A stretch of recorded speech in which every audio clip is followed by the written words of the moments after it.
Hi, it's Rob Levy again. Hey, I wanted to talk to you about something different this time, and it's kind of the gorilla in the room, actually. We keep talking about the housing market and how much it's going up and how low interest rates are going and how many buyers there are out there and how little inventory there is and everything else. And one of the things that falls into this is that about 80% of the time, people are actually borrowing money to buy a house. If you're borrowing money to buy a house, you need an appraisal. If you're getting an appraisal done, what happens if you've got a house listed at, say, $500,000, but you end up paying $600,000 to get it? You see, you as a buyer making that $600,000 offer, you're competing with other buyers and you decided it's worth $600,000. Maybe somebody else figured out it was worth $590,000, but you went to $600,000. Whatever the case may be, that's the price that you settled on, even if it's just $500,000 on that house. However, if you're going to the bank and let's say you're borrowing 80% of that, so you're putting 20% down, right? So if you're borrowing 80% of that, the bank is going to hire an appraiser who comes out of a pool. So basically the bank goes to an appraisal management company and says, hey, we need an appraisal on that house on 1234 Southwest Main Street. Send an appraiser over, and they send an appraiser over to look at it. The appraiser is looking at the most recent sales. Well, that's looking at history. It's not looking at future.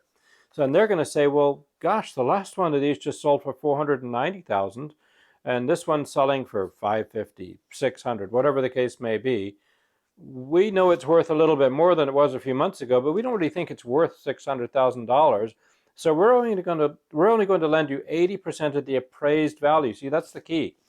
A lender will lend 80% of the appraised value or the sales price, whichever is the lowest. Let me say that again. If you're borrowing 80% of a value of a house and getting it from a lender, and the lender's getting an appraisal done, the lender will lend 80%, because that's what we're requesting, of the appraised value or the sales price, whichever is the lowest.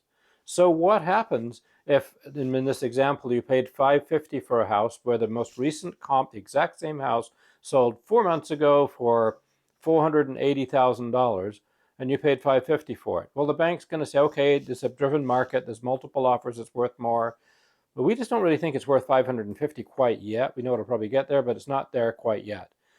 So we're going to say it's worth, say, $530, and you paid $550 for it. Well, there's a $20,000 appraisal gap. And there's different ways that we can handle that. So sellers are always concerned. I've got a little chart here that talks about it here, actually, if you can see right here, impacting sales. And you can see how much appraisals impacted sales in May of 2020 versus May of 2021 as far as delayed or terminated transactions.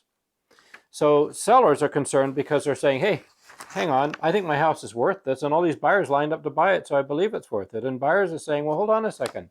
I paid this for it, but this expert said it's not worth that. It's only worth this. So what do? And that's where writing an offer, what we'll often do is put in there, we'll say to a buyer, look, don't spend all of your cash on their down payment. Save a little cash, and let's say that you'll cover a gap in appraisal up to a maximum of XX dollars. So in this case, maybe we would have said, we're going to offer you $550 for this $500,000 house, and we'll pay up to $25,000 of appraisal gap coverage in case it only appraises low. So in my example, appraised at $530, we offered $550. The buyer would pay $20,000 of that. So some of the notes that I've got here from this most recent publication basically goes over CoreLogic. So CoreLogic says 19% of the homes had their appraised value come in below the contract price in April of this year. That's more than double the percentage in each of the 2 previous Aprils. And again, we talked about the chart, going over that.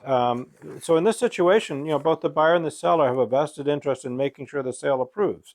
And that's what we're talking about here, and that's where the appraisal gaps come in. So again, I've talked about real estate stuff for quite some time. I've been a top-selling realtor for 33 years. Subscribe to my videos, and you'll get them all the time.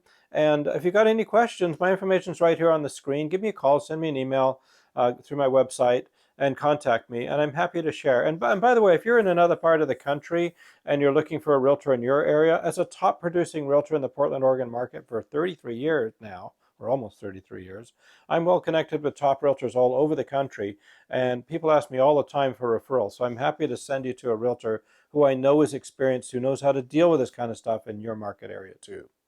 Thanks so much for watching my videos. I really appreciate it.